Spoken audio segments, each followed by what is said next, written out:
Paul, apôtre de Jésus-Christ, par la volonté de Dieu, aux saints qui sont à Éphèse et aux fidèles en Jésus-Christ, que la grâce et la paix vous soient données de la part de Dieu notre Père et du Seigneur Jésus-Christ.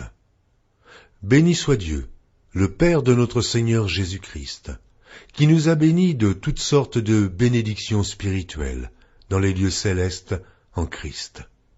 En lui, Dieu nous a élus avant la fondation du monde, pour que nous soyons saints et irrépréhensibles devant lui, nous ayant prédestinés dans son amour à être ses enfants d'adoption par Jésus-Christ, selon le bon plaisir de sa volonté, à la louange de la gloire de sa grâce qu'il nous a accordée en son bien-aimé. En lui nous avons la rédemption par son sang, la rémission des péchés selon la richesse de sa grâce, que Dieu a répandue abondamment sur nous par toute espèce de sagesse et d'intelligence, nous faisant connaître le mystère de sa volonté, selon le bienveillant dessein qu'il avait formé en lui-même, pour le mettre à exécution lorsque les temps seraient accomplis, de réunir toutes choses en Christ, celles qui sont dans les cieux et celles qui sont sur la terre. En lui nous sommes aussi devenus héritiers, ayant été prédestinés suivant la résolution de celui qui opère toutes choses d'après le conseil de sa volonté, afin que nous servions à la louange de sa gloire, nous qui d'avance avons espéré en Christ. En lui, vous aussi, après avoir entendu la parole de la vérité, l'évangile de votre salut, en lui vous avez cru, et vous avez été scellés du Saint-Esprit qui avait été promis, lequel est un gage de notre héritage, pour la rédemption de ceux que Dieu s'est acquis à la louange de sa gloire. C'est pourquoi, moi aussi, ayant entendu parler de votre foi au Seigneur Jésus et de votre charité pour tous les saints, je ne cesse de rendre grâce pour vous, faisant mention de vous dans mes prières, afin que le Dieu de notre Seigneur Jésus-Christ, le Père de gloire, vous donne un esprit de sagesse et de révélation dans sa connaissance, et qu'il illumine les yeux de votre cœur, pour que vous sachiez quelle est l'espérance qui s'attache à son appel, quelle est la richesse de la gloire de son héritage qu'il réserve aux saints, et quelle est envers nous qui croyons l'infinie grandeur de sa puissance, se manifestant avec efficacité par la vertu de sa force. Il l'a déployé en Christ, en le ressuscitant des morts, et en le faisant asseoir à sa droite dans les lieux célestes, au-dessus de toute domination, de toute autorité, de toute puissance, de toute dignité, et de tout nom, qui se peut nommer non seulement dans le siècle présent, mais encore dans le siècle à venir. Il a tout mis sous ses pieds, et il l'a donné pour chef suprême à l'Église qui est son corps, la plénitude de celui qui remplit tout en tous. Épître de Paul aux Éphésiens, chapitre 2.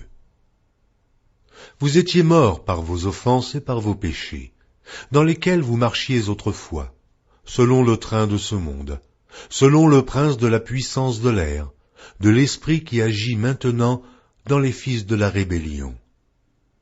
Nous tous aussi, nous étions de leur nombre, et nous vivions autrefois selon les convoitises de notre chair, accomplissant les volontés de la chair et de nos pensées, et nous étions par nature des enfants de colère, comme les autres.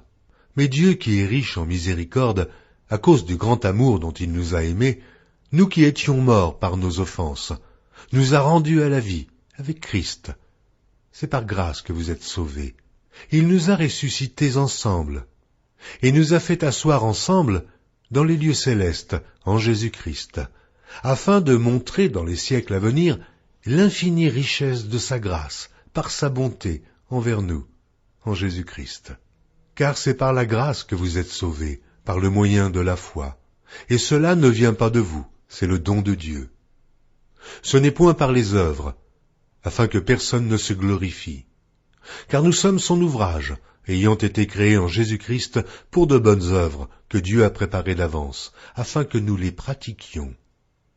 C'est pourquoi, vous autrefois païens dans la chair, appelés incirconcis par ceux qu'on appelle circoncis, et qui le sont en la chair, par la main de l'homme, Souvenez-vous que vous étiez en ce temps-là, sans Christ, privés du droit de cité en Israël, étrangers aux alliances de la promesse, sans espérance et sans Dieu dans le monde. Mais maintenant, en Jésus-Christ, vous qui étiez jadis éloignés, vous avez été rapprochés par le sang de Christ. Car il est notre paix, lui qui des deux n'en a fait qu'un, et qui a renversé le mur de séparation, l'inimitié, ayant anéanti par sa chair les lois des ordonnances dans ses prescriptions, afin de créer en lui-même avec les deux un seul homme nouveau, en établissant la paix, et de les réconcilier l'un et l'autre en un seul corps, avec Dieu par la croix, en détruisant par elle l'inimitié. Il est venu annoncer la paix à vous qui étiez loin, et la paix à ceux qui étaient près, car par lui, nous avons les uns et les autres accès auprès du Père, dans un même esprit. Ainsi donc, vous n'êtes plus des étrangers, ni des gens du dehors, mais vous êtes concitoyens des saints, gens de la maison de Dieu. Vous avez été édifiés sur le fondement des apôtres et des prophètes, Jésus-Christ lui-même étant la pierre angulaire. En lui, tout l'édifice bien coordonné s'élève pour être un temple saint dans le Seigneur. En lui, vous êtes aussi édifiés pour être une habitation de Dieu, en esprit. Épître de Paul aux Éphésiens, chapitre 3. À cause de cela, moi, Paul, le prisonnier de Christ pour vous, païens, si du moins vous avez appris quelle est la dispensation de la grâce de Dieu qui m'a été donnée pour vous, c'est par révélation que j'ai eu connaissance du mystère sur lequel je viens d'écrire en peu de mots. En les lisant, vous pouvez vous représenter l'intelligence que j'ai du mystère de Christ. Il n'a pas été manifesté aux fils des hommes pendant les autres générations, comme il a été révélé maintenant par l'Esprit aux saints apôtres et prophètes de Christ.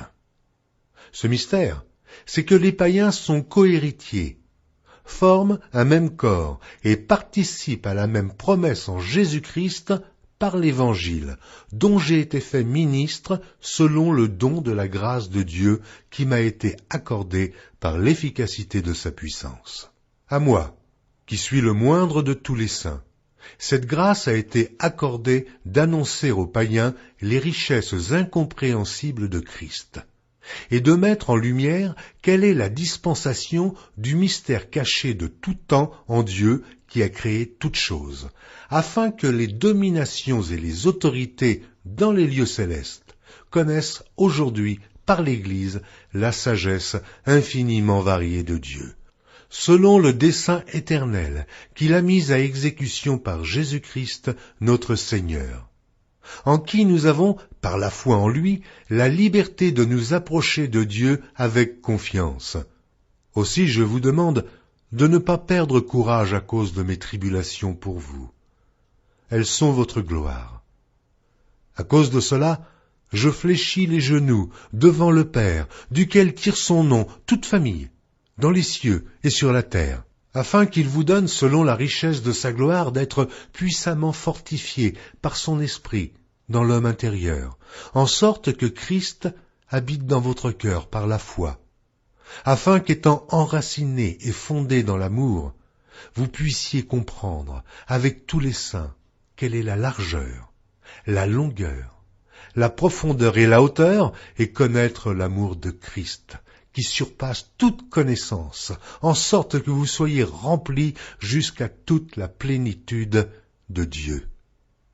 Or, à celui qui peut faire, par la puissance qui agit en nous, infiniment au-delà de tout ce que nous demandons ou pensons, à lui soit la gloire, dans l'Église et en Jésus-Christ, dans toutes les générations, au siècle des siècles. Amen.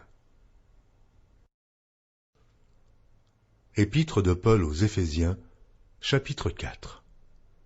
Je vous exhorte donc, moi, le prisonnier dans le Seigneur, à marcher d'une manière digne de la vocation qui vous a été adressée, en toute humilité et douceur, avec patience, vous supportant les uns les autres avec charité, vous efforçant de conserver l'unité de l'esprit par le lien de la paix. Il y a un seul corps et un seul esprit, comme aussi vous avez été appelés à une seule espérance par votre vocation. Il y a un seul Seigneur, une seule foi, un seul baptême, un seul Dieu et Père de tous, qui est au-dessus de tous et parmi tous et en tous. Mais à chacun de nous, la grâce a été donnée selon la mesure du don de Christ. C'est pourquoi il est dit, étant monté en haut, il a emmené des captifs et il a fait des dons aux hommes. Or, que signifie « il est monté » sinon qu'il est aussi descendu dans les régions inférieures de la terre. Celui qui est descendu, c'est le même qui est monté au-dessus de tous les cieux afin de remplir toutes choses. Et il a donné les uns comme apôtres, les autres comme prophètes, les autres comme évangélistes, les autres comme pasteurs et docteurs, pour le perfectionnement des saints en vue de l'œuvre du ministère et de l'édification du corps de Christ, jusqu'à ce que nous soyons tous parvenus à l'unité de la foi et de la connaissance du Fils de Dieu, à l'état d'homme fait, à la mesure de la stature parfaite de Christ, afin que nous ne soyons plus des enfants, flottants et emportés à tout vent de doctrine, par la tromperie des hommes, par leur ruse, dans les moyens de séduction, mais que, professant la vérité dans la charité, nous croissions à tous égards en celui qui est le chef, Christ. C'est de lui, et grâce à tous les liens de son assistance, que tout le corps, bien coordonné et formant un solide assemblage, tire son accroissement selon la force qui convient à chacune de ses parties, et s'édifie lui-même dans la charité. Voici donc ce que je dis, et ce que je déclare dans le Seigneur. C'est que vous ne devez plus marcher comme les païens, qui marchent selon la vanité de leurs pensées. Ils ont l'intelligence obscurcie. Ils sont étrangers à la vie de Dieu, à cause de l'ignorance qui est en eux, à cause de l'endurcissement de leur cœur. Ayant perdu tout sentiment, ils se sont livrés à la dissolution, pour commettre toute espèce d'impureté, jointe à la cupidité. Mais vous, ce n'est pas ainsi que vous avez appris Christ. Si du moins vous l'avez entendu, et si, conformément à la vérité qui est en Jésus, c'est en lui, que vous avez été instruits à vous dépouiller, eu égard à votre vie passée, du vieil homme qui se corrompt par les convoitises trompeuses, à être renouvelé dans l'esprit de votre intelligence, et à revêtir l'homme nouveau, créé selon Dieu, dans une justice et une sainteté que produit la vérité. C'est pourquoi renoncez aux mensonges, et que chacun de vous parle selon la vérité à son prochain, car nous sommes membres les uns des autres.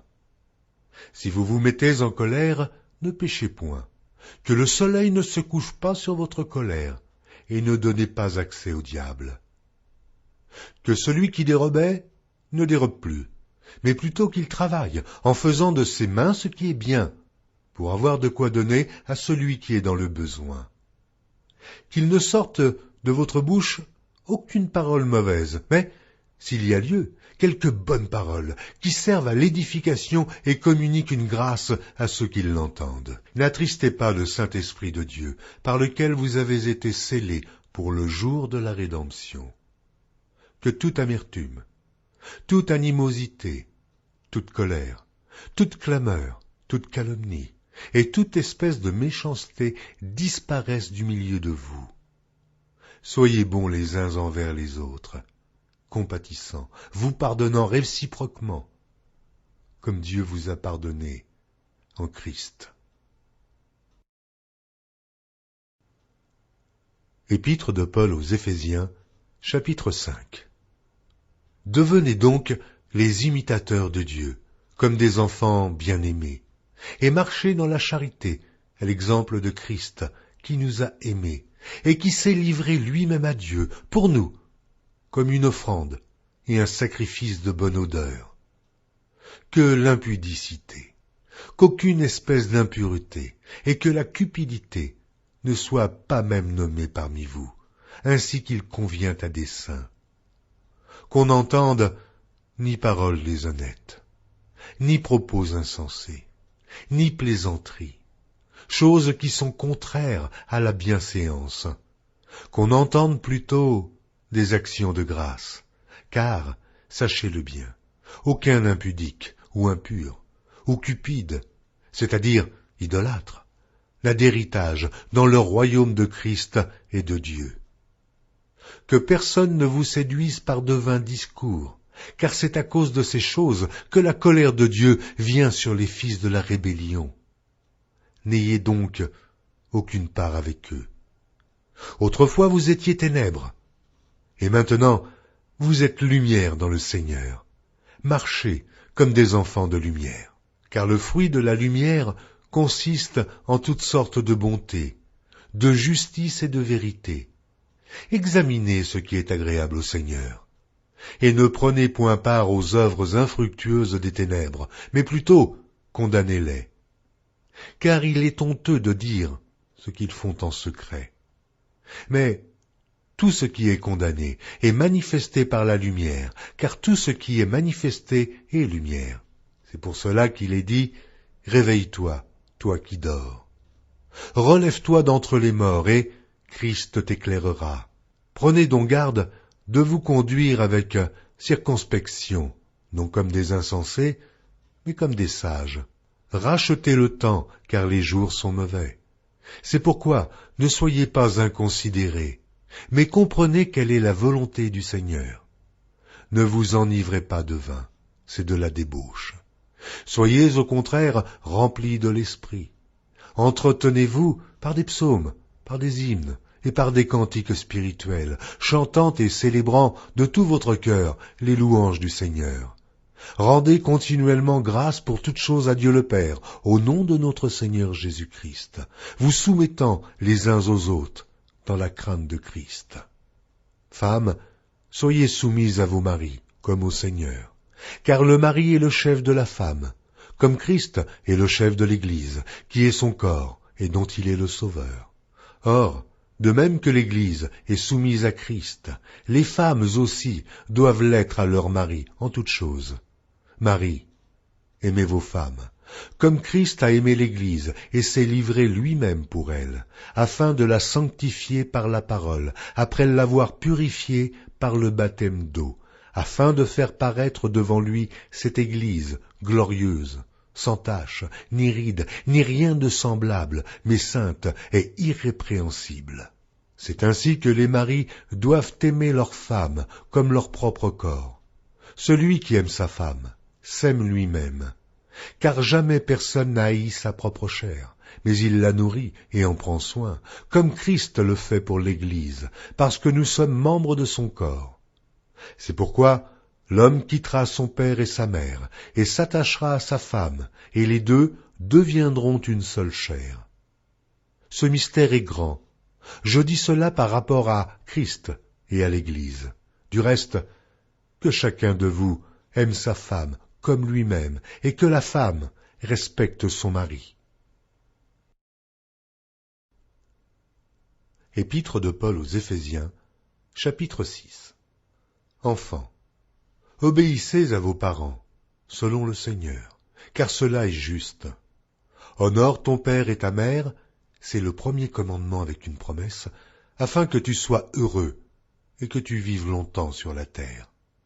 Et vous, pères, n'irritez pas vos enfants, mais élevez-les en les corrigeant et en les instruisant selon le Seigneur. Serviteurs, obéissez à vos maîtres, selon la chair, avec crainte et tremblement, dans la simplicité de votre cœur, comme à Christ, non pas seulement sous leurs yeux, comme pour plaire aux hommes, mais comme des serviteurs de Christ, qui font de bon cœur la volonté de Dieu. Servez-les avec empressement, comme servant le Seigneur et non des hommes, sachant que chacun, soit esclave, soit libre, recevra du Seigneur selon ce qu'il aura fait de bien. Et vous, maîtres, Agissez de même à leur égard, et abstenez-vous de menaces, sachant que leur maître et le vôtre est dans les cieux, et que devant lui, il n'y a point d'acception de personne. Au reste, fortifiez-vous dans le Seigneur, et par sa force toute puissante.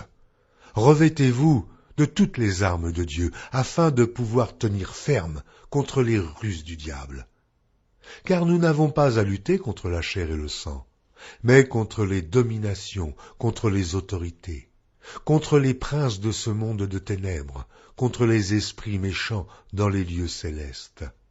C'est pourquoi, prenez toutes les armes de Dieu, afin de pouvoir résister dans le mauvais jour et tenir ferme après avoir tout surmonté. Tenez donc ferme, ayez à vos reins la vérité pour ceinture. Revêtez la cuirasse de la justice. Mettez pour chaussure à vos pieds le zèle que donne l'évangile de paix. Prenez par-dessus tout cela le bouclier de la foi, avec lequel vous pourrez éteindre tous les traits enflammés du malin.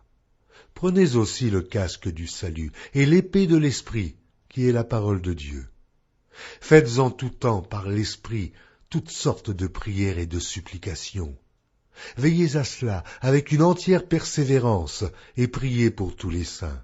Priez pour moi, afin qu'il me soit donné, quand j'ouvre la bouche, de faire connaître hardiment et librement le mystère de l'Évangile, pour lequel je suis ambassadeur dans les chaînes, et que j'en parle avec assurance, comme je dois en parler. Afin que vous aussi, vous sachiez ce qui me concerne, ce que je fais. Tychique, le bien-aimé frère et fidèle ministre dans le Seigneur, vous informera de tout. Je l'envoie exprès vers vous, pour que vous connaissiez notre situation, et pour qu'il console vos cœurs. Que la paix et la charité, avec la foi, soient données aux frères de la part de Dieu le Père et du Seigneur Jésus-Christ. Que la grâce soit avec tous ceux qui aiment notre Seigneur Jésus-Christ, d'un amour inaltérable.